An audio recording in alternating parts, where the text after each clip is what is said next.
हरे कृष्णा कृष्णा कृष्णा हरे हरे, हरे रामा राम राम हरे हरे। हरे कृष्णा कृष्णा कृष्णा हरे हरे, हरे रामा राम राम हरे हरे।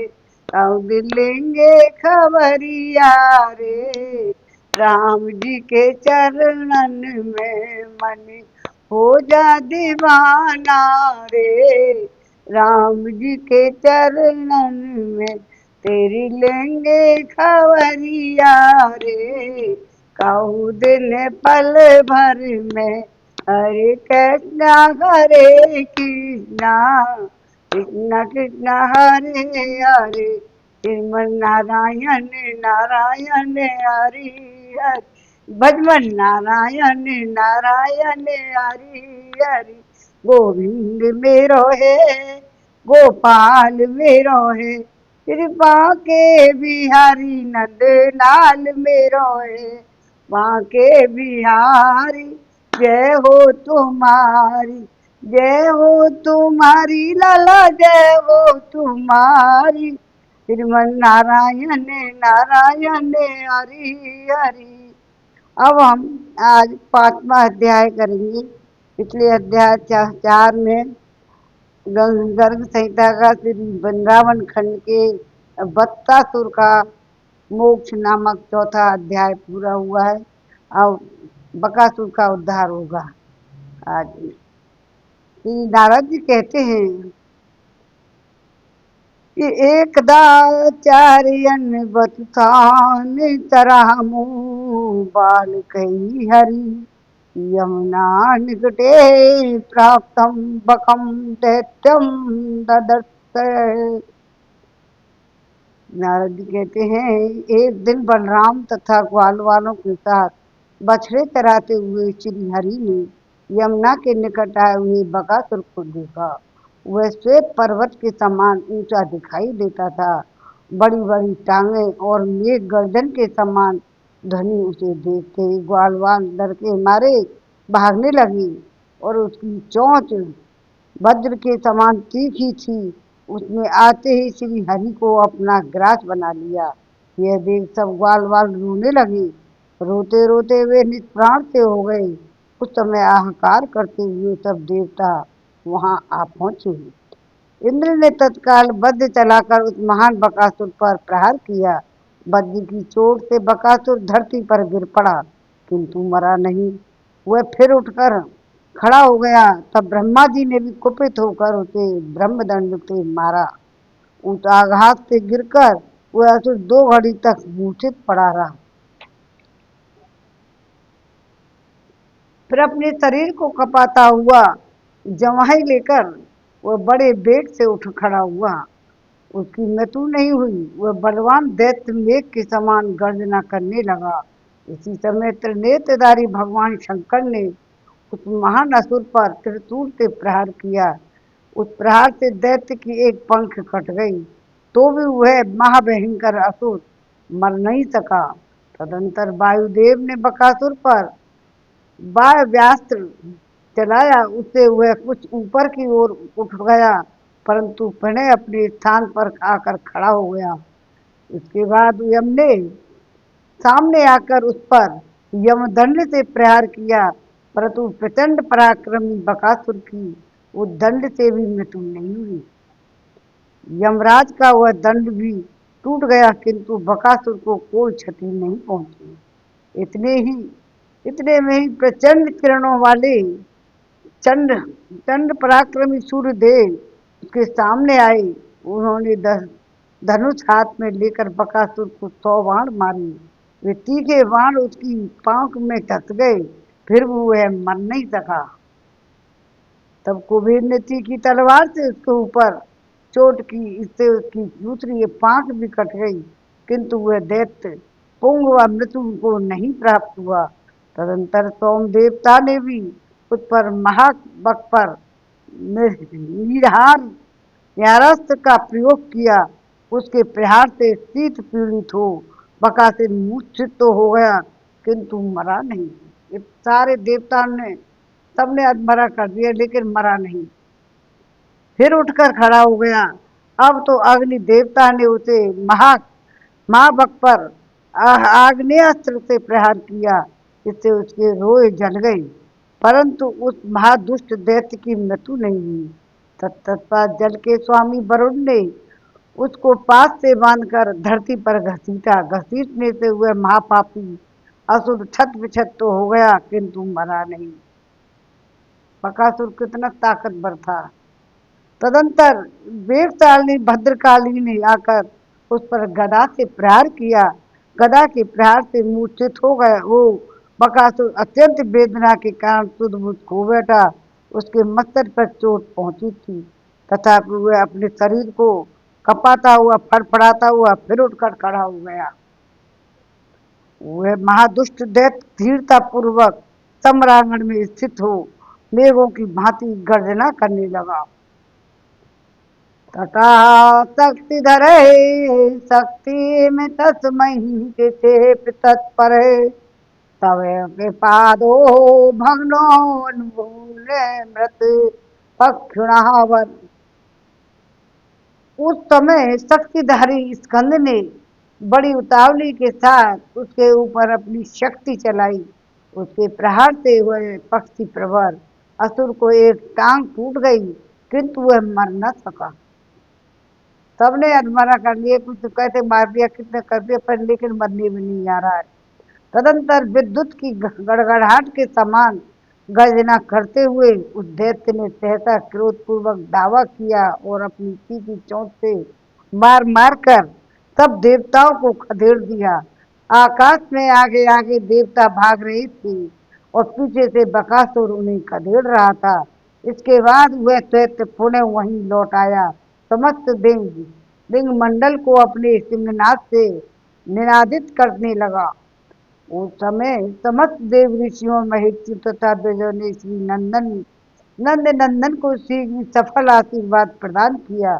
उसी समय श्री कृष्ण ने बकासुर के शरीर के भीतर अपने ज्योतिर्मय दिव्य देह को बढ़ाकर विस्तृत कर लिया और फिर तो वह महाबक का कंठ फटने लगा। उसे सहसा श्री कृष्ण ने को उगल दिया।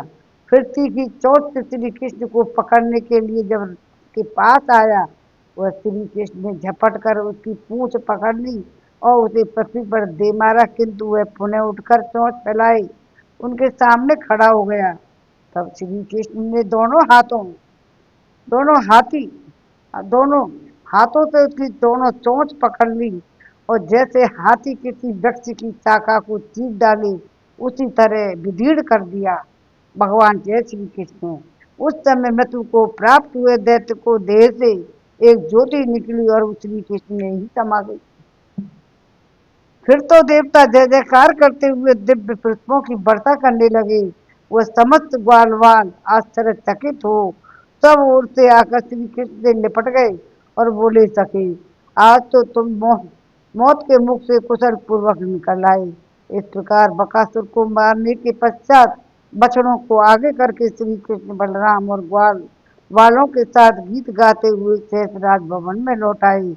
पर पूर्णतम परमात्मा श्री कृष्ण के इस पराक्रम पूर्ण चरित्र का घर लौटे हुए ग्वाल वालों ने विस्तार पूर्वक वर्णन किया। उसे सुनकर समस्त गोप अत्यंत विस्मित हुए।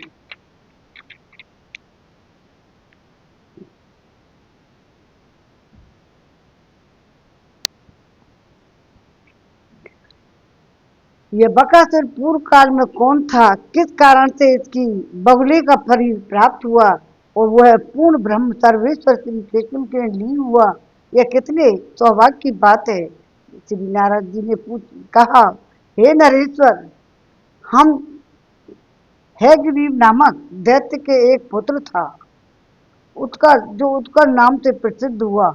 उसने सम्रांगण में देवताओं को परास्त करके देवराज इंद्र के छत्र को छीन लिया था।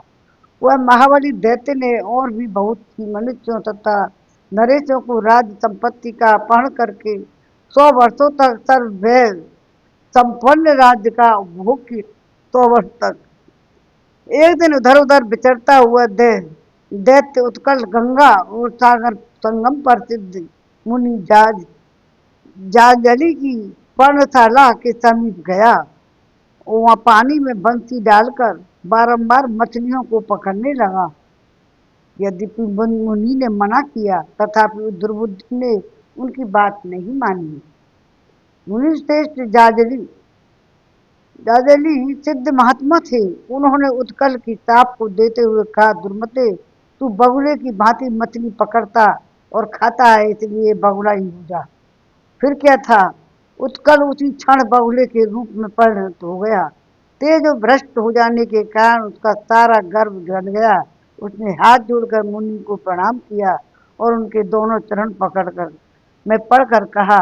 उत्कल बोला, मुनि, मैं आपके प्रचंड तपोबल को नहीं जानता था। जाजली जी, मेरी रक्षा कीजिए। आप जैसे साधु महात्माओं का संग तो उत्तम मोक्ष का द्वार माना गया है। जो शत्रु और मित्र में, मान और अपमान में, सुवर्ण और मिट्टी के बेले में तथा सुख और दुखों में भी संभाव रखते हैं, वे आप जैसे महात्मा ही सच्चे साधु हैं। मुने, इस भूतल पर महात्माओं के दर्शन से मनुष्य का कौन कौन से मनोरथ नहीं पूरा हुआ। वह अब अब गलत काम तो कर ही दिया है। अब भगवान ने, अब जादली ने ब्रह्म पद, इंद्र पद, सम्राट पद और योग सिद्ध सब कुछ संतों की कृपा से सुलभ हो जाते हैं। भाव मुनि जी की इतनी तरह स्तुति कर रही, तक सुलभ कह सो सकते हैं। मुनि शेष जाजले, आप जैसे महात्मा लोगों को धर्म, अर्थ और काम की प्राप्ति हुई तो क्या हुई, साधु पुरुषों की कृपा तो साक्षात पूर्ण ब्रह्म परमात्मा भी मिल जाता है। जाजले मुनि साधुल त्रिवज्ञ के में पूजने, साधु नाम कृपया साक्षात्कार पूर्ण ब्रह्मापि लभ्यते। तद तदह प्रसन्ने ते मुनि जाजली उत्तुमवाच, हे भक्त, पुष्टि सहस्राणी तपस्तम चयन वही। नारद जी कहते हैं, हे नरेश्वर, उस समय उत्कल की विनय पूर्वक बात सुनकर वे जाजली मुनि प्रसन्न हो गए। उन्होंने, जिन्होंने 60,000 वर्षों तक तपस्या की थी, उन्होंने उत्कल से कहा। अब जाजली बोले, व्यवस्था व्यवस्थान्तेर प्राप्ते हर्षाभूतान्ते में युगे, द्वापरन्ते भारते अपि माथुरे ब्रजमंडले।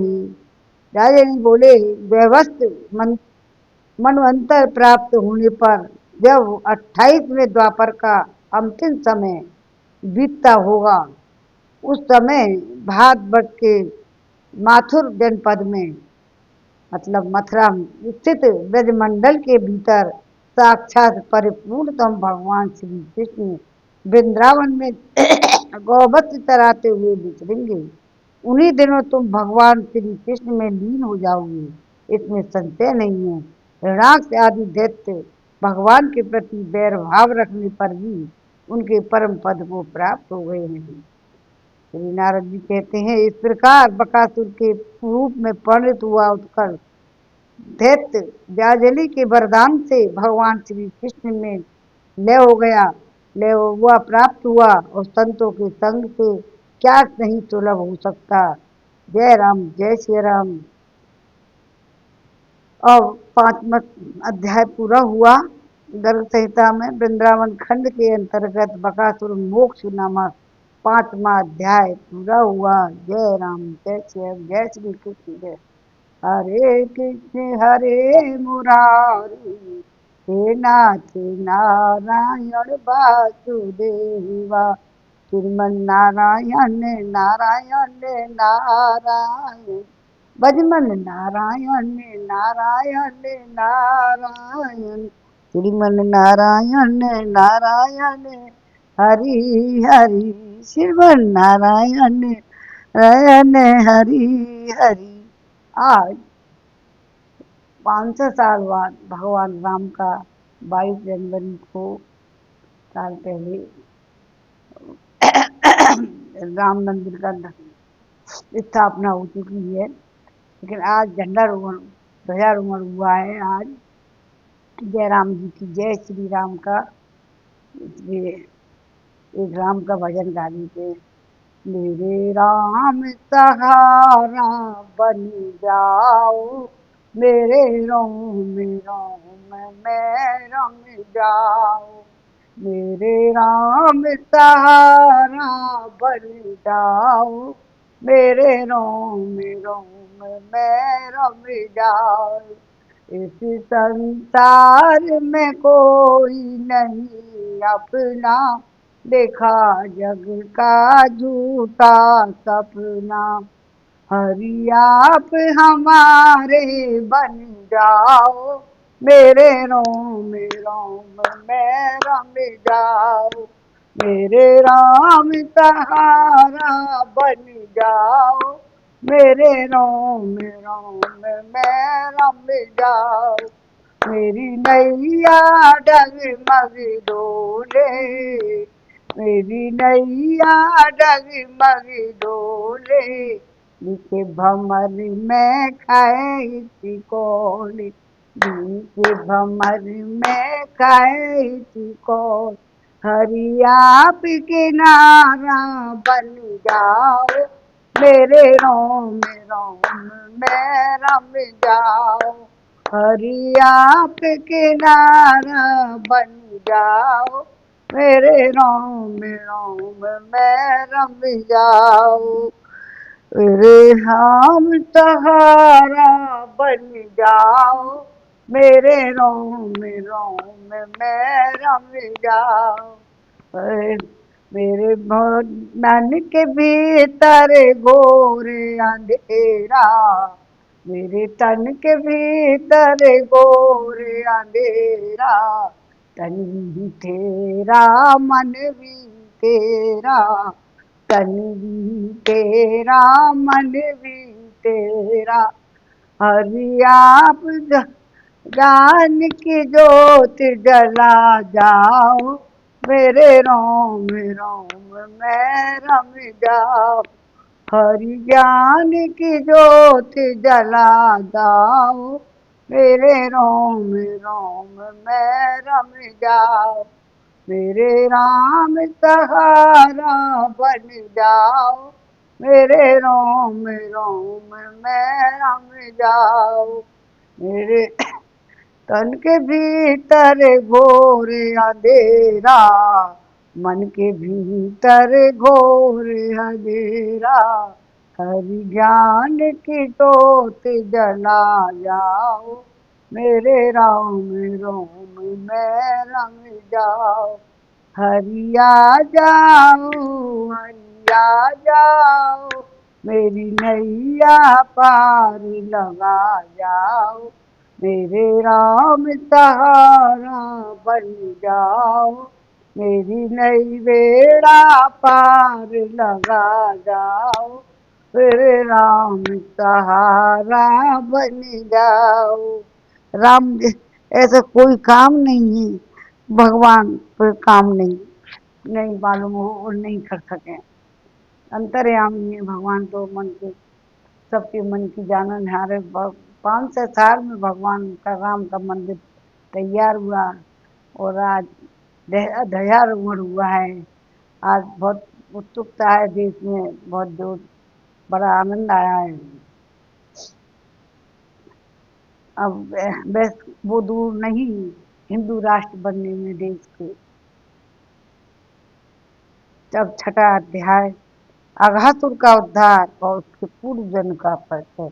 अब अघासुर आएगा। छठा अध्याय।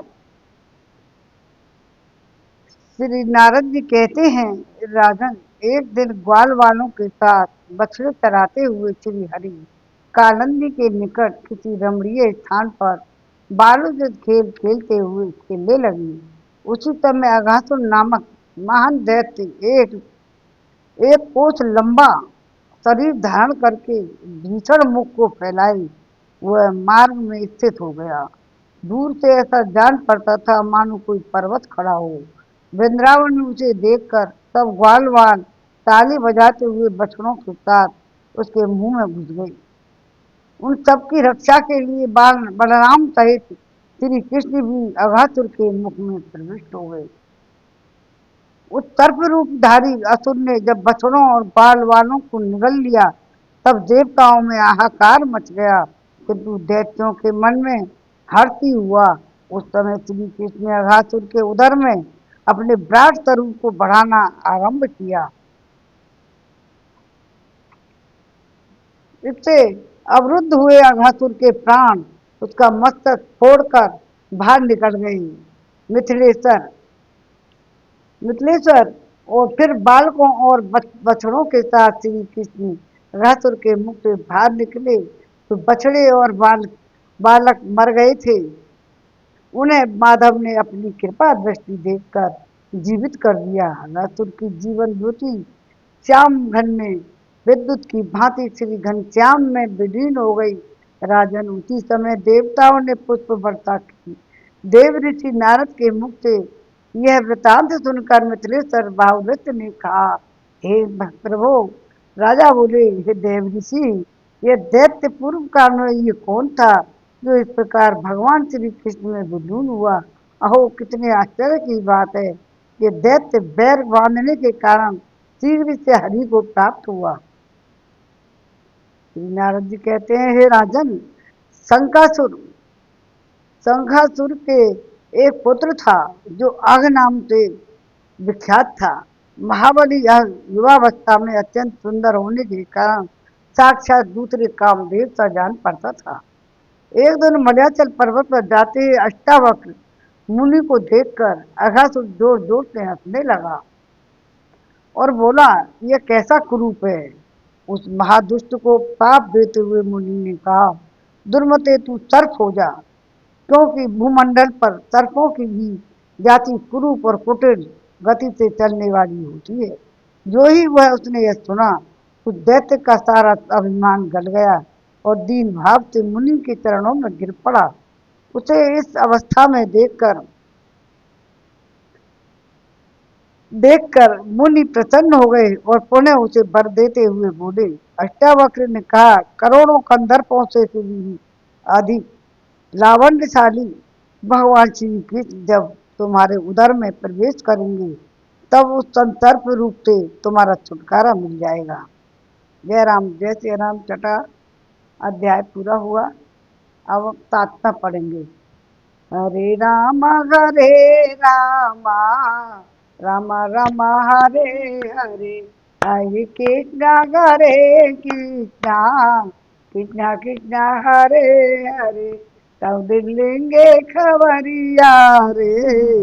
राम जी के चरणन में मन हो जा दीवाना रे। राम जी के चरणन में सब लेंगे खबरिया रे। कहू दिन पल भर में हरे कृष्णा हरे कृष्णा, कृष्णा कृष्णा हरे हरे।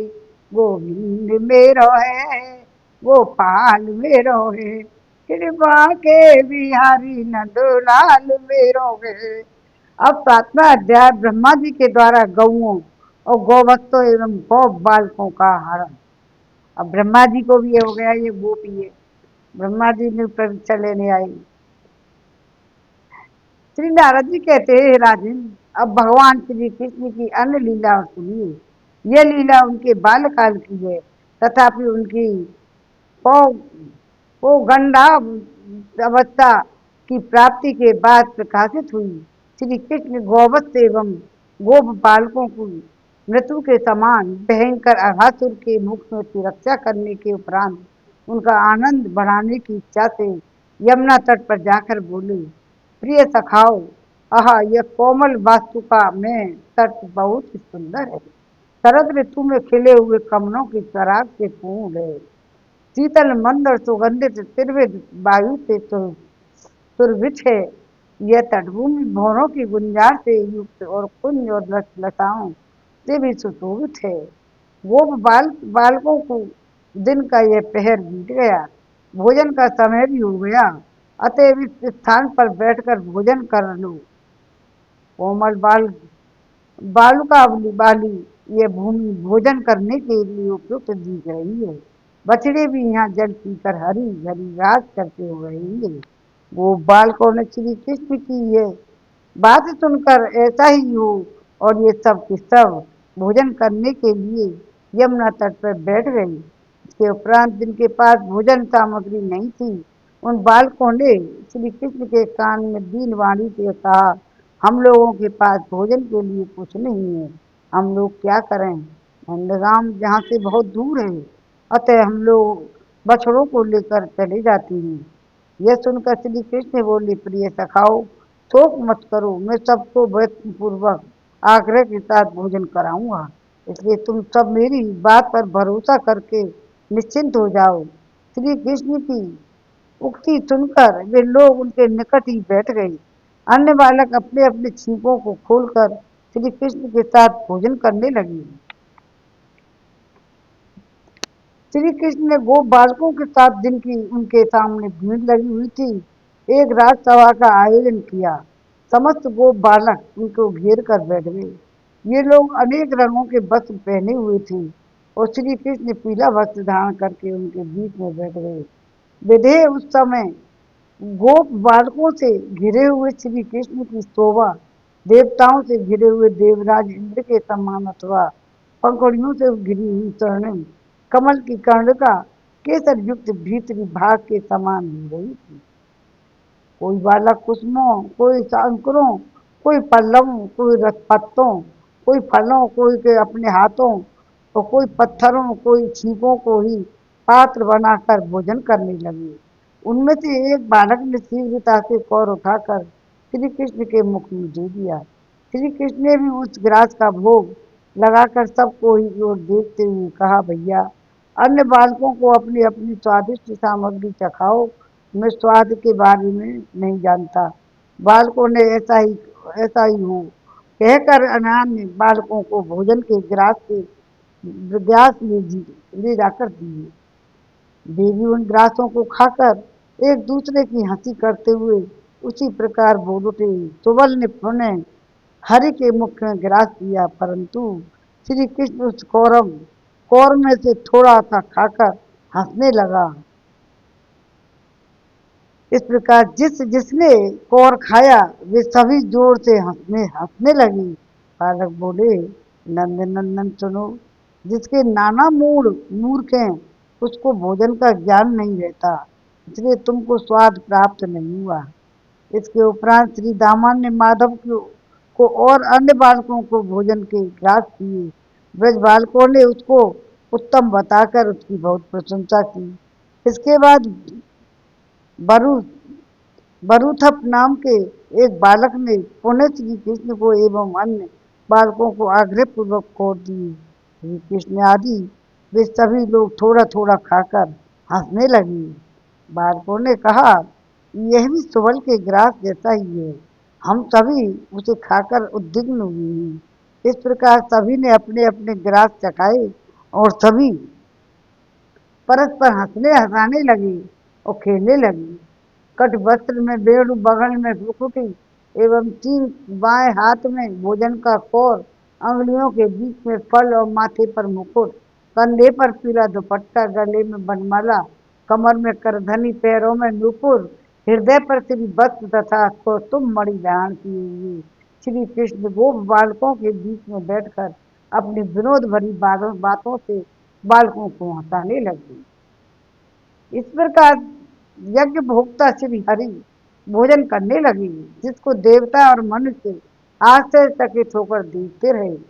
इस प्रकार श्री कृष्ण के द्वारा रक्षित बालकों का जिस समय भोजन हो रहा था, उसी समय बछड़े घास के लालच में दूर पड़कर दूर के एक गहन वन में घुस गए। गोप बालक भय से व्याकुल हो गए। यह देखकर कि श्री कृष्ण बोले, तुम लोग मत जाओ, मैं बछड़ों को यहाँ ले आऊंगा। यूँ कहकर श्री कृष्ण उठे और भोजन का और हाथ में लिए ही वो गुफाओं एवं कुंजों में इधर गहन वन में बछड़ों को ढूंढने लगी। जिस समय ब्रजवासी बालकों के साथ श्री कृष्ण यमुना तट पर रुचिपूर्वक भोजन कर रहे थे।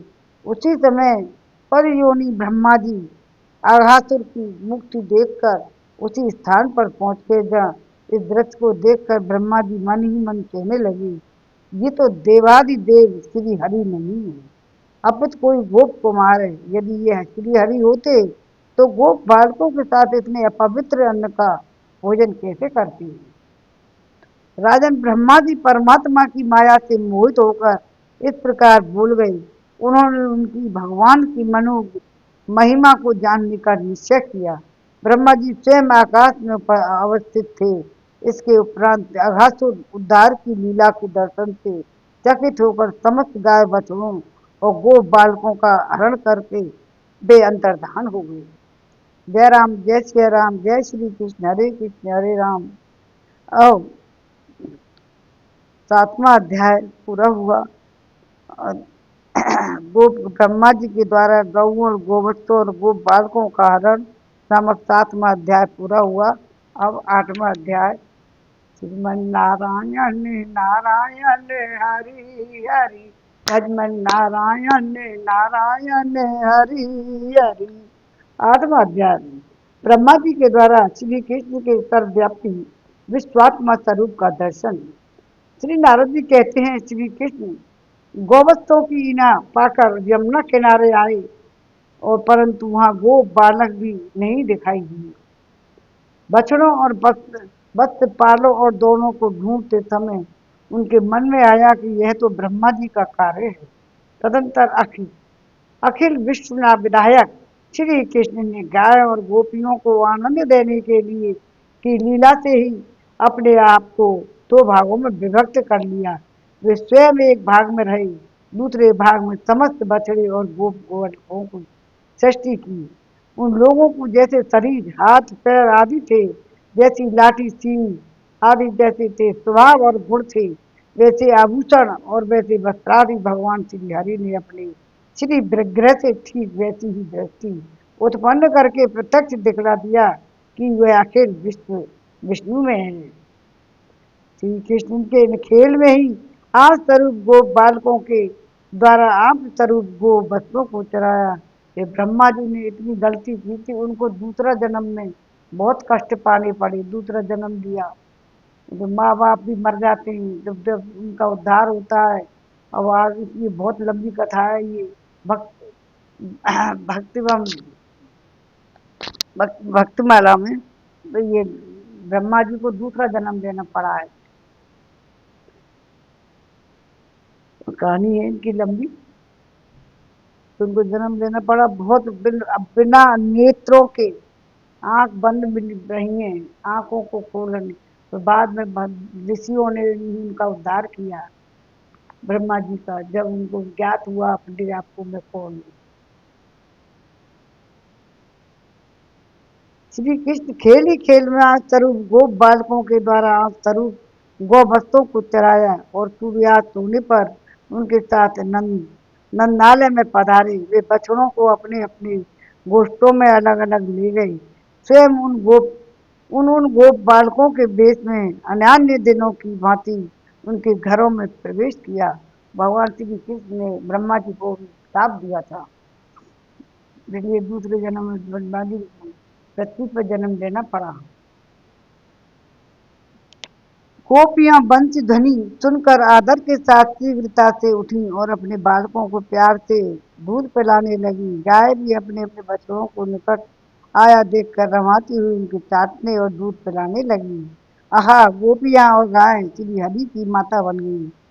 वो बालक और वो वत्स स्नेह दिक्क के कारण पहले की अपेक्षा चौगने अधिक बढ़ने लगी। गोपियां अपने बालकों को उबटन स्नान आदि करा स्नेहमयी सेवा करके तब श्री कृष्ण के दर्शन के लिए आई। इसके बाद अनेक बालकों का विवाह हो गया। अब श्री कृष्ण स्वरूप अपने पति और उन बालकों के साथ करोड़ों गौ वो वधुएं प्रीति करने लगी। ये भी पिछले जन्म के संस्कार थे, तो भगवान ने खुद ही सब कुछ बन गए, शादी भी हो रही है। इस प्रकार वत्स पालन के बहाने अपनी आत्मा की अपनी ही आत्म द्वारा रक्षा करते हुए श्री हरि ब्रजमंडल में एक वर्ष बीत गया। एक दिन बलराम जी गोचारण करते हुए वन में पहुंचे।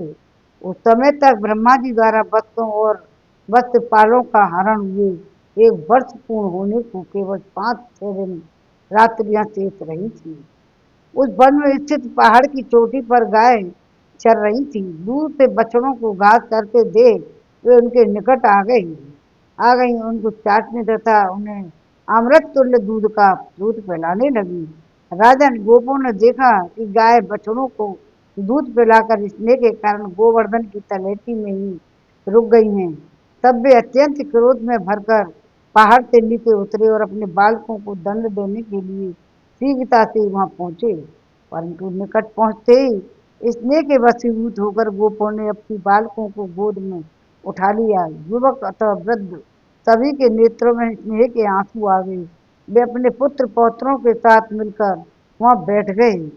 संकर्षण बलराम ने इस प्रकार जब गोपों को प्रेम परायण देखा तब उनके मन में अनेक प्रकार के संदेह उठने लगे।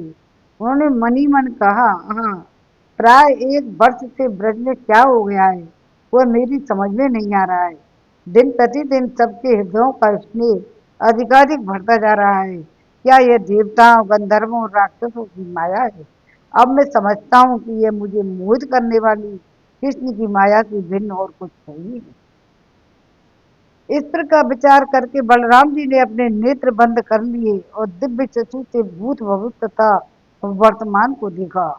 बलराम जी ने समस्त गौवत्स एवं पहाड़ की तलहटी में खेलने वाले गोपर बालकों को बंसी वेत्र विभूषित मयूर पिच्छधारी श्याम वन मणि समूह और गुंजा फलों की माला से शोभित कमल एवं कुमुदनी की मालाएं दिव्य पगड़ी एवं मुकुट धारण किए हुए कुंडलों और कावली से सुशोभित शरतकालीन कमल दृष्ट नेत्रों से निहार कर आनंद देने वाले करोड़ों कामदेवों की शोभा से संपन्न नाच का स्थित मुक्ताभरण से अलंकृत शिखा भूषण से युक्त दोनों हाथों से आभूषण धारण किए हुए पीला वस्त्र धारण किए हुए मेखला कड़े और मुकुट से शोभित करोड़ों बाल रवियों की प्रभा से युक्त मनोहर देखा। बलराम जी ने गोवर्धन से उत्तर की ओर एवं यमुना जी की दक्षिण की ओर स्थित वृंदावन में सब कुछ कृष्ण में ही देखा। वे इस कार्य को समझ नहीं पाए। इस कार्य को ब्रह्मा जी और कृष्ण कृष्ण का किया हुआ जानकर पुण्य गोवत्सों से एवं वत्सपालों का दर्शन करते हुए श्री कृष्ण से बोले, ब्रह्मा, अनंत, धर्म, इंद्र और शंकर भक्तियुक्त होकर सदा तुम्हारी सेवा किया करते हैं। तुम आत्मा राम पूर्ण काम परमेश्वर हो। तुम शून्य में करोड़ों ब्रह्मांडों को सृष्टि करने में समर्थ हो। श्री नारद जी ने कहा, जिस समय बलराम जी यूं कह ही रहे थे फिर उसी समय ब्रह्मा जी वहां आए और उन्होंने गोवत्सों एवं गोप बालकों के साथ बलराम जी एवं श्री कृष्ण के दर्शन किए। ओह, मैं जिस स्थान पर गौवत्स और गोप बालकों को रखाया था वहां से श्री कृष्ण उनको ले आए हैं। यूं कहते हुए ब्रह्मा जी उस स्थान पर गए जहाँ वहां पर उन सबको पहले की तरह ही पाया। वहां भी है और यहाँ भी है। ब्रह्मा जी चकित हो गए। ब्रह्मा जी उनको निंद्रित देखकर और पुनः ब्रज में आए और वो बालकों के साथ श्री हरि के दर्शन करके विस्मित हो गए। वे मन ही मन कहने लगे, अहो, कैसी विचित्रता है। ये लोग कहाँ से आए, यहाँ आए और पहले की भांति ही श्री कृष्ण के साथ खेल रहे हैं। ये सब खेल करने में मुझे एक त्रुटि क्षण तिंतना काल लगा, परंतु इतने में इस भूलोक में एक वर्ष पूरा हो गया। तथापि सभी अप्रसन्न हैं। कहीं किसी को इस घटना का पता भी नहीं चला। इस प्रकार ब्रह्मा जी मोहातीत होकर विष्णु मोहन की मोहित करने गए, परंतु अपनी माया के अंधकार में वे स्वयं ही अपने शरीर को भी नहीं देख सके। गोप बालकों के हरण से जगतपति को तो कुछ हानि हुई नहीं, अपितु श्री कृष्ण रूप सूर्य के सम्मुख ब्रह्मा जी जुगनू से दिखने लगे। ब्रह्मा के इस प्रकार के मोहित और जड़ीभूत हो जाने पर श्री कृष्ण ने कृपा पूर्वक अपनी माता माया को हटाकर उनके अपने स्वरूप का दर्शन कराया। भक्ति के द्वारा ब्रह्मा जी को ज्ञान नेत्र प्राप्त हुआ। उन्होंने एक बार गोवत्स तथा गोप बालक सबको श्री कृष्ण रूप देखा। राजन ब्रह्मा जी ने शरीर के भीतर और बाहर अपने सहित संपूर्ण जगत को विष्णु में ही देखा। आश्चर्य की बात है, ब्रह्मा जी भी नहीं समझ पाए भगवान को। थोड़ी देर पहले तो बकासुर मारा था, तब सबने जोर लगाई थी, तो किसी से नहीं मरा, फिर भी समझ में नहीं आया। इस प्रकार दर्शन करके ब्रह्मा जी तो जड़ता को प्राप्त होकर विशिष्ट हो गए। ब्रह्मा जी को वृंदा देवी द्वारा अधिष्ठित वृंदावन में जहाँ जहाँ दिखने वाली भगवान की महिमा देखने में असमर्थ जानकर श्री हरि ने माया का पर्दा हटा लिया। तब ब्रह्मा जी नेत्र पाकर निंद्रा से जगे हुए की भांति उठकर अत्यंत कष्ट से नेत्र खोलकर अपने सहित वृंदावन को देखने में समर्थ हुए। वहां पर वे उसी समय एकाग्र होकर दसों दिशाओं में देखने लगे। बसंत कालीन सुंदर लताओं से युक्त रमणीय श्री वृंदावन का उन्होंने दर्शन किया। वहां बाघ के बच्चों के साथ मृग बाबक खेल रहे थे। बाज और कबूतर भी नेवला सांप में वहीं जाए जन्मजात बैर भाव नहीं था। ब्रह्मा जी ने देखा कि एक मात्र विशुष्ट जी हाथ में भोजन का कौर लिए हुए प्यारे गोवत्सों को वृंदावन में ढूंढ रहे हैं। गोलोकपति साक्षात श्री हरि को गोपाल वेश में अपने को छिपाए हुए देखकर तथा श्री साक्षात श्री हरि हैं, यह पहचान कर ब्रह्मा जी अपनी करतूत का स्मरण करके भयभीत हो गए। राजन उन चारों ओर प्रज्वलित दिखने वाले श्री कृष्ण को प्रसन्न करने के लिए ब्रह्मा जी अपने वाहन से उतरे और लज्जा के कारण उनसे नीचा कर लिया। वे भगवान को प्रणाम करते हुए प्रसन्न हो या कहते हुए धीरे धीरे उनके निकट पहुंचे। भगवान को अपनी आंखों से झरते हुए हर्ष के आंसुओं का अर्थ देकर दंड की भांति भूमि पर गिर पड़े। भगवान श्री कृष्ण ने ब्रह्मा जी को उठाकर आश्वस्त किया और उनका इस प्रकार स्पर्श किया जैसे कोई प्यारा प्यारे की स्पर्श करे। तत्वता से सुधासित दृष्टि से उसी सुंदर भूमि पर दूर खड़े देवताओं की देखने लगे। तब वे सभी उच्च स्वर से जय जयकार करते हुए उनका स्तवन करने लगे, साथ साथ प्रणाम करने लगे। श्री कृष्ण की दया दृष्टि पाकर सभी आनंदित हुए, उनके प्रति आदर से भर गए। ब्रह्मा जी ने भगवान को उस स्थान पर देखकर भक्ति युक्त मन से हाथ जोड़कर प्रणाम किया और रोमांचित होकर दंड की भांति वे भूमि पर गिर पड़े। पुनः वे गदगद वाणी से भगवान का स्तवन करने लगे, जय राम, जय श्री राम, जय जय जय श्री कृष्ण हरि, श्री कृष्ण हरि। ब्रह्म और 8वां अध्याय पूरा हुआ। अब स्वरूप के दर्शन वर्णन और नामक 8वां अध्याय जब पूरा हुआ तो 9वां अध्याय ब्रह्मा जी के द्वारा भगवान और श्री कृष्ण की स्तुति करने लगे। ब्रह्मा जी, कृष्णा है मेघो पुते चपला चपलाम्बराय में से बचना परात पराय बंशीधराय चिकित चंद्र कायांतिताय देवाय भ्रातृसहिताय नमो अस्मी तस्मै। ब्रह्मा जी बोले, मेघ की सी कांति से युक्त विद्युत वर्ण का वस्त्र धारण करने वाले, अमृत तुल्य मीठी वाणी बोलने वाले, परात्पर बंशीधारी मयूर पिच्छ को धारण करने वाले भगवान श्री कृष्ण को उनका भ्राता बलराम सहित नमस्कार है। श्री कृष्ण, आप साक्षात स्वयं पुरुषोत्तम और पूर्ण वो पूर्ण परमेश्वर प्रकृति से अतीत श्री हरि हैं। हम देवता जिनके अंत और कालावतार हैं, जिनकी शक्ति से हम लोग क्रमशः विश्व की सृष्टि, पालनहार और संहार करते हैं। अब उन्हीं साक्षात आपने साक्षात कृष्ण चंद्र के रूप में अवतीर्ण होकर धरा धाम पर नंद का पुत्र होना स्वीकार किया है। आप प्रधान प्रधान गोप बालकों के साथ गोप भेष से वृंदावन में गोचरण करते हुए विराज रहे हैं। करोड़ों कामदेवों के समान रमणीय तेजो में कौस्तुभ मणिधारी श्याम वर्ण पीत वस्त्रधारी बंशीधर ब्रजेश राधिकापति निकुंज बिहारी परम सुंदर श्री हरि को मैं प्रणाम करता हूँ। जो मेघ से भी निलिप्त आकाश से संबंध, प्राणियों में देह में तेत्रज रूप में स्थित हैं, जो अधियज्ञ एवं चैत्य स्वरूप हैं, जो माया रहित हैं, जो निर्मल भक्ति और प्रबल वैराग्य आदि भावों से प्राप्त होते हैं, उन आदि देव हरि को मैं वंदना करता हूँ। सर्वज्ञ जिस समय मन में प्रबल रजोगुण का उदय होता है, उसी समय मन संकल्प विकल्प करने लगता है। संकल्प विकल्प के वशीभूत मन में ही अभिमान की उत्पत्ति होती है। वही अभिमान अभिमान धीरे धीरे बुद्धि को विकृत कर देता है। बहुत स्तुति कर रहे हैं ब्रह्मा जी से भगवान श्री कृष्ण जी। क्षण स्थायी बिजली के समान बदलते हुए, ऋतु गुणों के समान जलचर खींची गई शेखा के समान, पिशाच के द्वारा उत्पन्न किए हुए अंगारों के समान और कपटी यात्री की प्रीत के समान जगत के सुख मिथ्या है। जगत में कुछ नहीं है, सब ये झूठा संसार है। विषय सुख दे दुखों से घिरे हुए हैं एवं हालात अलात चक्रवत जलते हुए अंगार को वेग से चक्राकार घुमाने पर जो स्थायी क्षण स्थायी बनता है, उसके समान है।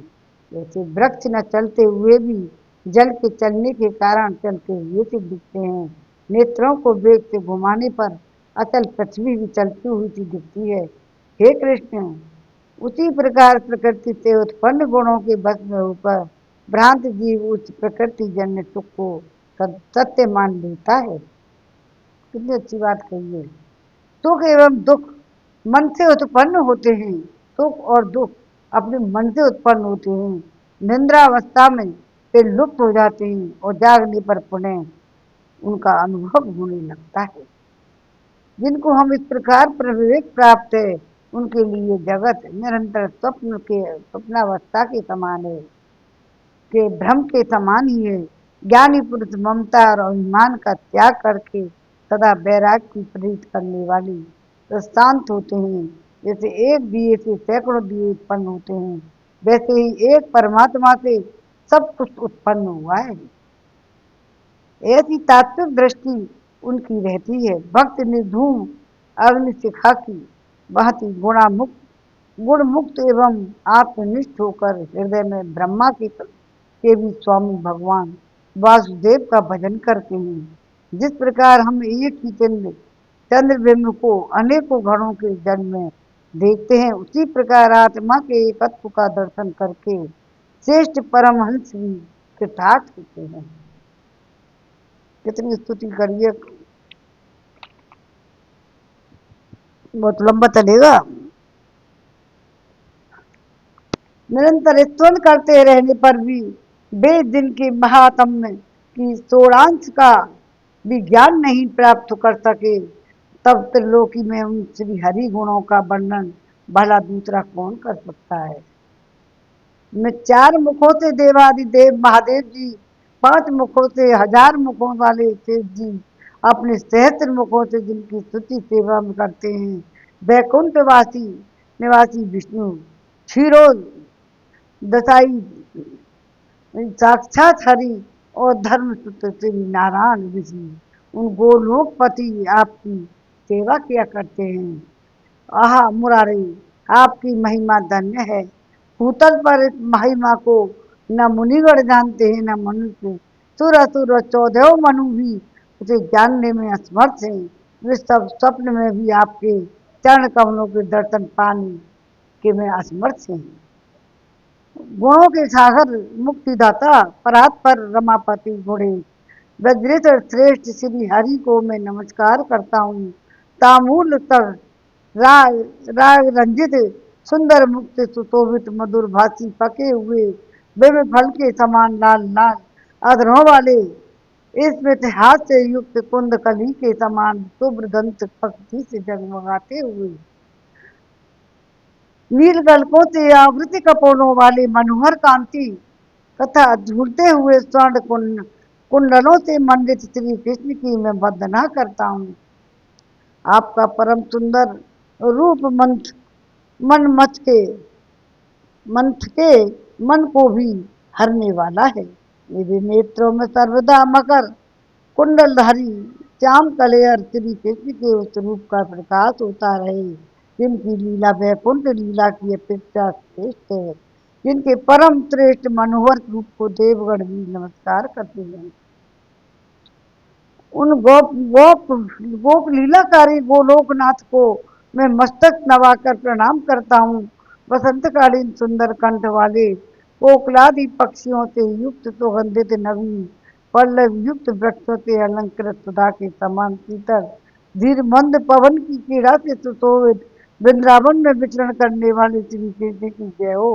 वे सदा भक्तों की रक्षा करें। इतनी स्तुति कर लिए, फिर भी अभी चली रहिए। आपके कान तक फैले हुए विशाल नेत्र तथा उनकी तिरछी चितवन कमल पुष्पों का मान और झूलते हुए मोतियों का अभिमान दूर करने वाली भूतल के समान रचकों को रसदान प्रदान करती है। चंद्रमा के समान जिनकी नखमणियों शरतकालीन चंद्रमा के समान सुखाकर सुरक्षित हृदय ग्रहणी गाढ़ अंधकार का नाश करने वाली और जगत के समस्त प्राणियों के पापों का ध्वंस करने वाली है। स्वर्ग में देव मंडली और भात खंड में निवास करने वाले जिनका श्री विष्णु एवं हरि श्री हरि को नकावली के रूप में स्तवन करते हैं, मैं उनको पर आराधना करता हूँ। आपके पाद पद्मों को सर्वदा बजने वाली श्री हरि की सैकड़ों किरणों से युक्त सुदर्शन चक्र के समान आकार वाली पेजनियां ऐसी हैं, जिनसे गोल घेर की हाथी किरणें इस प्रकार निकलती हैं जैसे सूर्य के प्रकाश युक्त रथ चक्र की परिधि हो, अथवा जो आपके पाद पद्मों की परिधि के समान। अभी तक स्तुति पूरी नहीं हुई है भगवान ब्रह्मा जी की। अपराध किया है तो अपने आप ही लग रहे हैं। परिधि के समान सुशोभित हैं, आपकी कमर में छोटी छोटी घंटियों से युक्त दिव्य पीताम्बर जगमगा रहा है।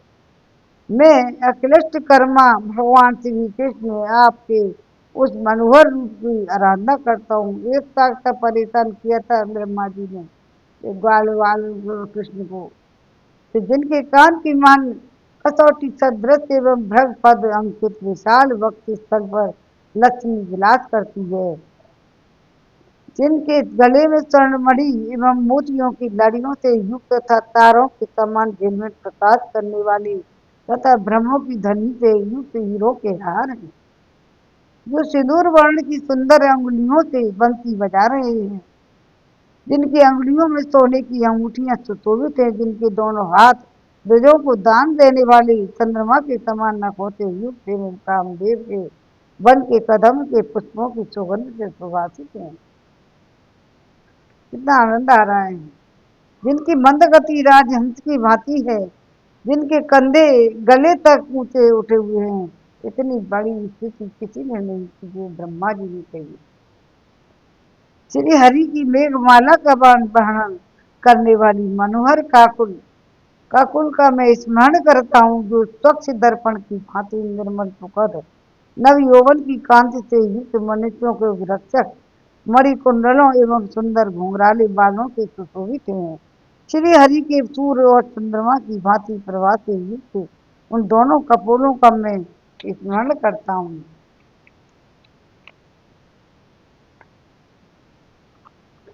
जो सुवर्ण तथा मुक्ता एवं वैदुर मणि से जटित लाल वस्त्र का बना हुआ, जो कामदेव के मुख पर कीड़ा करने वाले संपूर्ण सौंदर्य से विलसित है, जो अरुण कांति तथा चंद्र करोड़ों सूर्यों के समान प्रभा संपन्न है, मयूरोपिच्छ से अलंकृत है। श्री कृष्ण के उस मुकुट को मैं नमस्कार करता हूँ, जिनके द्वार देश पर स्वामी कार्तिकेय इंद्र गणेश द्वार चंद्र और सूर्य की भांति गति नहीं है, जिनकी आज्ञा के बिना कोई निकुंज में प्रवेश नहीं कर सकता। उन जगदीश्वर श्री कृष्ण चंद्र की मैं आराधना करता हूँ। ब्रह्मा जी के इस प्रकार भगवान श्री कृष्ण का स्तवन करके पुनः हाथ जोड़कर कहने लगे, हे जगत के स्वामी, मैं आपकी नाभि कमल से उत्पन्न हूँ। अतएव जिस प्रकार माता अपने पुत्र के अपराधों को क्षमा कर देती है, उसी प्रकार आप भी मेरे अपराधों को क्षमा कर दें। हे भद्रपति, कहाँ तो मैं एक लोक का अधिपति और कहाँ आप करोड़ों ब्रह्मांडों के नायक। अतएव वे मधुसूदन देव, आप मेरी रक्षा करें, रक्षा करें। जिनकी माया से देवता, दैत्य और मनुष्य सभी मोहित हैं, मैं मूर्ख उनको अपनी माया से मोहित करने चला था। गोविंद, आप नारायण हैं, मैं नारायण नहीं हूँ। हे हरि, आप कल्प के आदि में ब्रह्मांड को की रचना करके नारायण रूप से शेषशायी हो गए हैं। आपके जिस ब्रह्म रूप तेज में योगी प्राण त्याग करते जाते हैं, बाल घातनी पूतना भी अपने कुल सहित आपके उस तेज में समा गई। हे माधव, प्रभु मेरे ही अपराध से आपने गोवत्स एवं गो बालकों का रूप धारण करके वनों में विचरण किया। अतएव गोविंद, आप मुझको क्षमा करें। पिता जैसे पुत्र का अपराध नहीं देखता, वैसे ही आप भी मेरे अपराध की अपेक्षा करके मेरे ऊपर प्रसन्न हुई। जो लोग आपके भक्त न होकर ज्ञान में रति करते हैं, उनको कलेश हुई हाथ लगता है, जैसे भूसे के लिए परिश्रम पूर्वक खेत जोतने वालों को भूसा मात्र प्राप्त होता है। अब आगे दिखाएं। आपके भक्ति भाव में ही निरंतर नितंद्रा निरत रहने वाले अनेकों योगी मुनि और ब्रजवासी आपको प्राप्त हो चुके हैं। ये दर्शन और श्रवण दो प्रकार से उनकी आप में रति होती है, किंतु अहो, श्री हरि की माया के कारण उनके प्रति मेरी रति नहीं हुई। ब्रह्मा जी ने यूं कहकर नेत्रों से आंसू बहाते हुए उनके श्री कृष्ण के पाद पद्मों में प्रणाम किया और सारे अपराधों को क्षमा करने के लिए भक्ति भाव से श्री कृष्ण से फिर निवेदन करने लगी। मैं गोकुल में जन्म लेकर आपके पद्म पद्मों को आराधना करता हुआ दुर्गत सुगति प्राप्त कर सकूं, इसका व्यतिरेक न हो। भगवान शंकर आदि इस इंद्रियों के अधिष्ठाता देवगण ने भारतवासी गोपों के देह में स्थित होकर एक बार भी श्री कृष्ण का दर्शन कर लिया। अतः हम धन्य हो गए श्री कृष्ण। आपके माता पिता एवं गोप गोपियों को तो कितना अनिवर्तनीय सौभाग्य है। मैं ब्रज में आपके पर्ण पूर्ण रूप का दर्शन कर रहे हैं। संपूर्ण विश्व का उपकार करने वाले मुक्ताहार धारण करने वाले विश्व के रचयिता सर्वाधार लीला के धाम रवि तनया यमुना में विहार करने वाले तेरा परायण कृष्णचंद्र का अवतार ग्रहण करने वाले प्रभु मेरी रक्षा करें। विष्णु कुल रूप सरोवर के कमल स्वरूप नंद नंदन राधापति देवादि देव मदन मोहन ब्रजपति गोकुलपति गोविंद, मुझे माया से मोहित की रक्षा करें। जो व्यक्ति श्री कृष्ण को प्रदक्षिण करता है, उसको जगत के संपूर्ण तीर्थों का यात्रा का फल मिल जाता है, प्राप्त होता है। वह आपके सुखदायक परात्पर गोलोक नामक लोक को जाता है। नारद जी कहने हैं, लोकपति लोक पिता में है। ब्रह्मा ने इस प्रकार सुंदर वृंदावन के अधिपति गोविंद का स्तवन करके प्रणाम करते हुए उनकी 3 बार प्रदक्षिणा की और कुछ देर के लिए अदृश्य होकर गोवत्स तथा गोप बालकों को वरदान देकर लौट जाने के लिए अनुमति की प्रार्थना की। तदंतर श्री हरि ने नेत्रों को संकेत से उनको जाने का आदेश दिया। लोक पिता में ब्रह्मा भी पुनः प्रणाम करके अपने लोक को चले। राजन, इसके उपरांत भगवान श्री कृष्ण वन से शीघ्रता पूर्वक गोवत्स तथा गोप बालकों को ले आए और यमुना तट पर जिस स्थान पर गोप मंडली विराजित थी, उन लोगों को लेकर उसी स्थान पर पहुंचे। गोवत्सों के साथ लौटे हुए श्री कृष्ण को देखकर उनकी माया से विमोहित गोपों ने उतने समय के आधे क्षण जैसा समझा। वे लोग गोवत्सों के साथ आए हुए श्री कृष्ण से कहने लगे, आप शीघ्रता से आकर भोजन करें। फिर वो आपके चले जाने के कारण किसी ने भी भोजन नहीं किया। के उपरांत श्री कृष्ण ने हंसकर बालकों के साथ भोजन किया और बाल उतने दिनों तक साल भर तक वो तो वहाँ छिपे रहे तभी कह रहे तो भोजन नहीं किया। बालकों को अजगर का चमड़ा दिखाया। तदंतर बलराम जी के साथ गोपों से घिरे हुए श्री कृष्ण वत्स वृंद को आगे करके धीरे धीरे ब्रज की ओर लौट आए।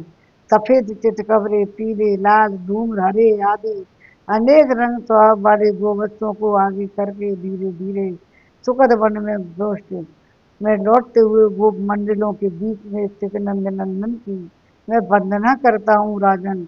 श्री कृष्ण के विरह में जिनको क्षण भर का समय युग के समान लगता था, उन्हीं के दर्शन से उन गोपियों को आनंद प्राप्त हुआ। बालकों ने अपने अपने घर जाकर गोष्ठों में अलग अलग छछड़ों को बांधकर अघासुर वध और श्री हरि द्वारा हुई आत्मरक्षा का वृत्तांत का वर्णन किया। आज 9वां अध्याय पूरा हुआ। अब 10वां अध्याय। राम हरे रामा, राम राम हरे हरे, हरे कृष्णा कृष्णा कृष्णा हरे हरे। सब लेंगे गैया रे, राम जी के चरणन में मन हो जा दीवाना रे, राम जी के चरणन में दौड़ लेंगे खबरिया रे, राम जी के चरणन में।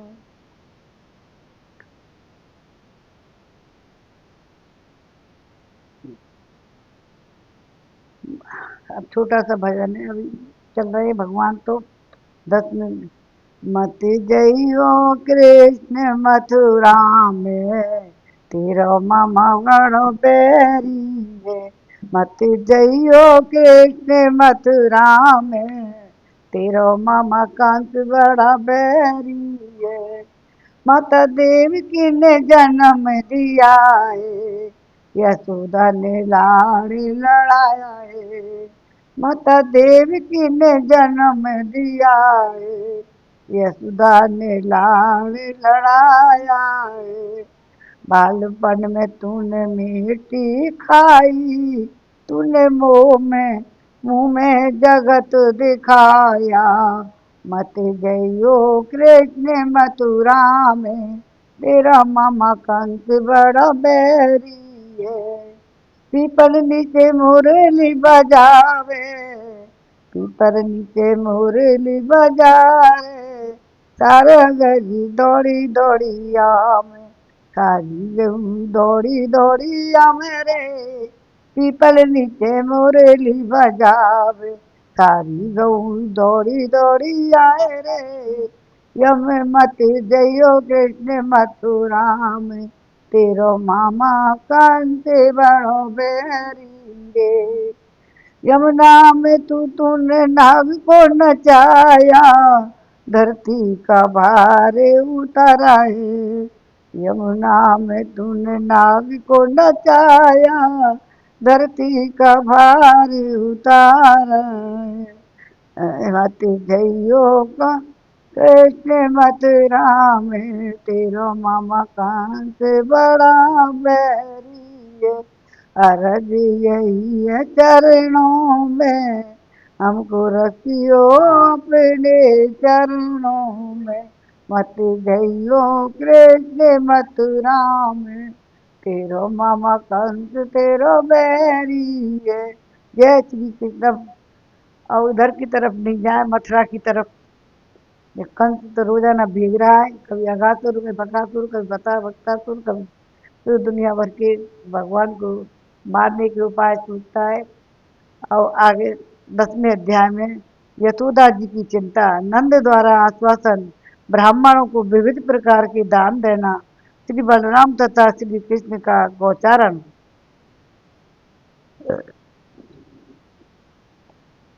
श्री नारद जी कहते हैं, अष्टावक्रस्य सापेन सर्पो भूत्वा हवा लद्दा परम मोक्षम गतो देवस्य दुर्लभम। श्री नारद जी कहते हैं कि अष्टावक्र के साप से सर्प होकर अघासुर उनके वरदान बनते उस परम मोक्ष को प्राप्त हुआ, जो देवताओं के लिए भी दुर्लभ है।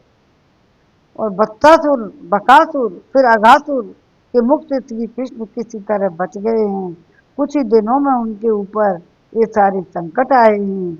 यह सुनकर यशोदा जी वैसे व्याकुल होती। उन्होंने कलावती, रोहिणी, गोपिका, बड़े बड़े गोप और ब्रजभानुवर, ब्रजेश्वर, नंदराज, नंदो नंद और नोपनंद तथा प्रजाजनों के स्वामी ब्रजभानुओं को बुलाकर उन सबके सामने ये बात कही। यशोदा बोली, आप सब लोग बताएं मैं क्या करूं, कहाँ जाऊं, कैसे मेरा कल्याण हो। मेरे पुत्र पर तो आए दिन कुछ न कुछ होता ही रहता है। या क्षण विक्षण में बहुत से अरिष्ट आ रहे हैं। पहले महावन छोड़कर हम लोग वृंदावन में आए, अब इसे भी छोड़कर दूसरे किस स्थान पर निर्भय होकर किस देश में चली जाऊं, ये बताने की कृपा करें। मेरा यह बालक स्वभाव से ही चपल है, खेलते खेलते दूर तक चला जाता है। ब्रज के दूसरे बालक भी बड़े चंचल हैं, वे सब मेरी बात मानते ही नहीं। तीखी चोंच वाला बलवान बकासुर पहले मेरे बालक को निगल गया था, उससे छूटा तो उस बेचारे अघासुर ने समस्त ग्वाल वालों को साथ में अपना ग्रास बना लिया। भगवान की कृपा है किसी तरह से उससे कि उसकी रक्षा हुई। इन सब से पहले बत्सासुर इसकी घात में लगा था, किंतु वह भी देव की हाथों मारा गया। अब मैं बछड़े चराने के लिए अपने बच्चे को घर से बाहर नहीं जाने दूंगी। श्री नारद जी कहते हैं, इस तरह कहती तथा निरंतर रोती रही यशोदा की ओर देख कर नंद जी कुछ कहने को उद्यत हुए।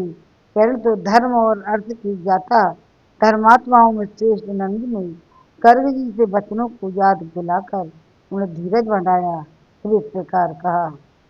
नंदराज बोले, हे असुरे, प्राणी है बहुत बढ़िया बढ़िया, क्या तुम गर्ग की कही हुई सारी बात भूल गई?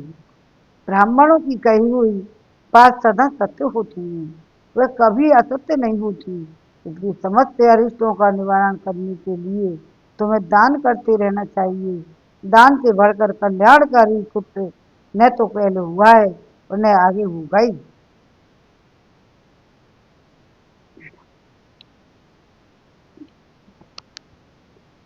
श्री नारद जी कहते हैं, नरेश्वर, उस यशोदा ने बलराम और कृष्ण कृष्ण के मंगल के लिए ब्राह्मणों को बहुमूल्य नवरत्न और अपने अलंकार दिए।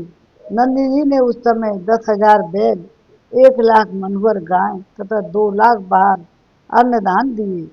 श्री नारद जी पुनः कहते हैं, राजन, अब गोपों को इच्छा से बलराम और श्री कृष्ण गोपालक हो गए हैं।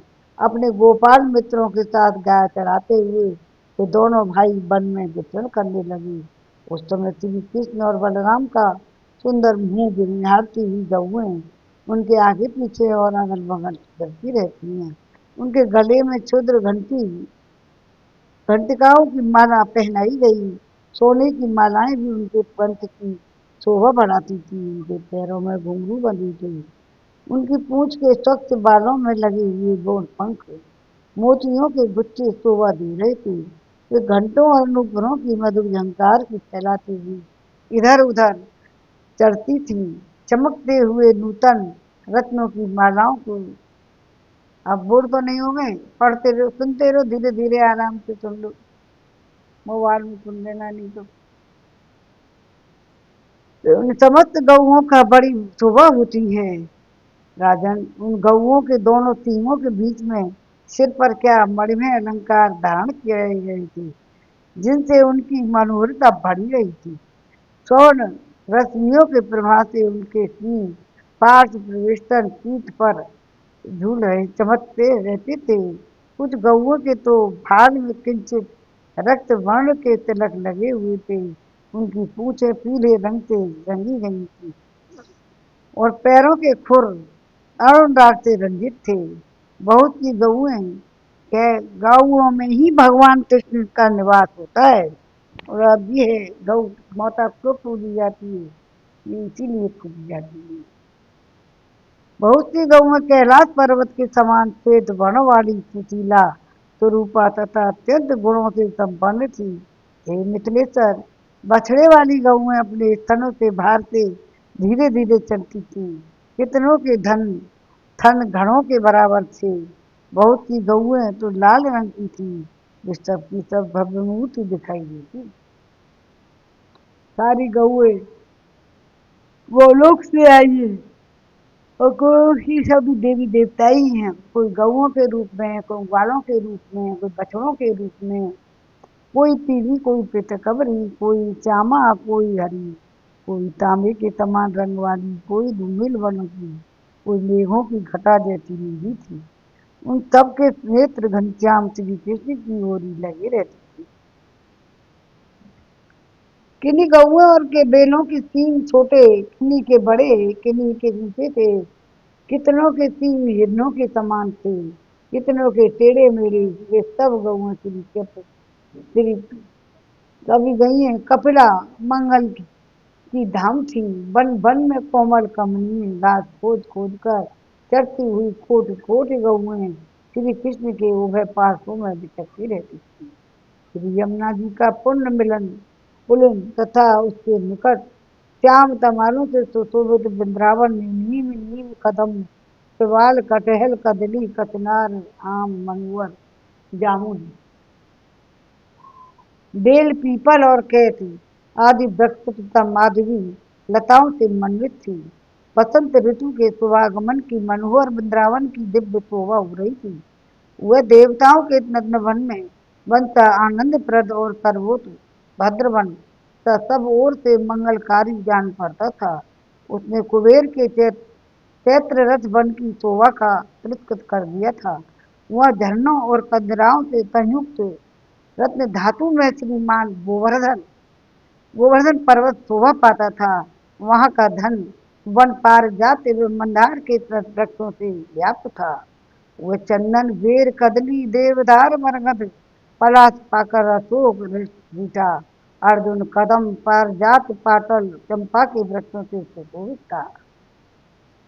चाव वर्ण वाले इंद्रयव नामक वृक्षों से घिरा हुआ वह वन करंज जाल से विलसित कुंजों से संपन्न था। वहां मधुर कंठ वाले नर कोकिल और मयूर कलरव कर रहे थे। उस वन में गौएं चराते हुए श्री कृष्ण एक वन से दूसरे वन में विचरा करते थे। नरेश्वर वृंदावन और मधुवन में ताल वन के आसपास कुमुद वन बाहुलवन बहुलावन दिव्य और काम वन जो कामाय भ्रस्तान और नंदीश्वर नामक पर्वतों के पार्श्ववर्ती प्रदेश में कोकिलों की काकली से कुंज से सुंदर कोकिला वन में लता जाल मंडित सौम्य और रमणीय कुशवन परम वे 84 कोष में सारे वन सब सारा ब्रजमंडल आ जाता है। यमुना के प्रत्येक तट और तटवर्ती विपिन में पीताम्बर धारण किए परिकर नट वेशधारी मनोहर श्री कृष्ण बैठ लिए वंशी बजाते और गोपांगनाओं की भांतरी थी बढ़ाते हुए बड़ी शोभा पाते थे। हे राजन, उनके सिर पर सिकी पिच्छ का सुंदर मुकुट तथा गले में बैठी की माला से शोभित थी।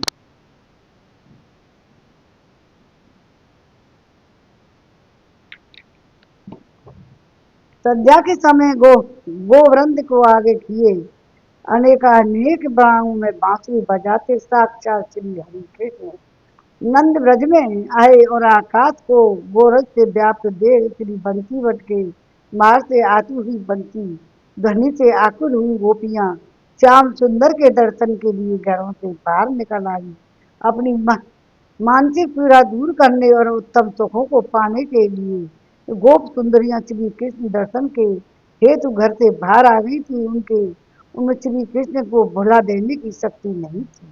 श्री नंद नंदन सिंह की भांति पीछे घूमकर देखते थे तो वे गज किशोर की भांति लीला पूर्वक मंद गति से चलते थे। उनके नेत्र प्रफुल्लित कमल के समान शोभा पाते थे।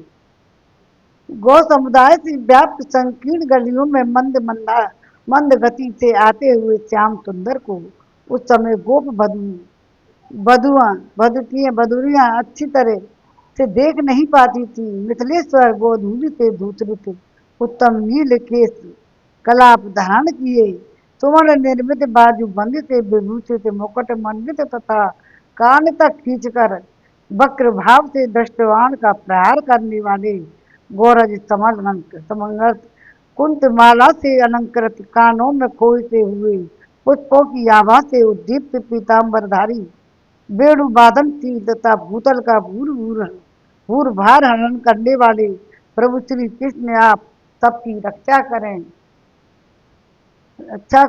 अब 10वां अध्याय पूरा हुआ। अब कीर्तन उर्तन करें, धेनुकासुर का उद्धार होगा। 11वें अध्याय में श्रीमन नारायण नारायण नारायण भजमन नारायण नारायण नारायण गोविंद मेरो है गोपाल मेरो है श्री बांके बिहारी नंद लाल मेरो है गोविंद मेरो है गोपाल मेरो है श्री बांके बिहारी नंद लाल मेरो है। अब मतलब तनका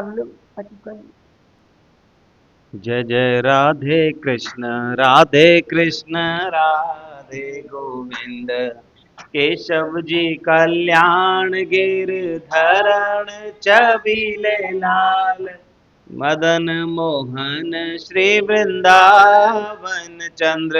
जय जय राधे कृष्ण राधे गोविंद। राधे कृष्ण राधे गोविंद। देवकी के छैया बलभद्र जी के भैया लाल या को मुख देखते कटत यम फंद। जय जय राधे कृष्ण राधे गोविंद। ब्रजपति ब्रजराज सुरन के सारे काज मुरलीधरों सोने नातिक के आनंद। जय जय राधे कृष्ण राधे गोविंद। चक्र भुज चक्र पाण देव की नंदन देव नंद को नंदन स्वामी असुर निकंद। जय जय राधे कृष्ण राधे गोविंद। माधो जी मुकुंद मधुसूदन बिहारी लाल इसको रचैया स्वामी गोकुल चंद्र। जय जय कृष्ण राधे गोविंद। राधिका रमण यशोदा जी के नंदन हरि यश गामे स्वामी परमानंद। जय जय राधे कृष्ण राधे गोविंद। राधे कृष्ण राधे गोविंद। ललिता विशाखा हरि मंजलि आनंदे ललिता विशाखा हरि मंजलि आनंदे। जय जय राधे कृष्णा गोविंदे भजो राधे कृष्णा गोविंद। बुलवा के बिहारी लाल की जय। श्री राधा रानी की जय। बरसाने वाली की जय। जुगाल जोड़ी की जय। बोल गिरिराज महाराज की जय। जय जय श्री राधे बलवंती वारे की जय। जय जय श्री राधे श्याम।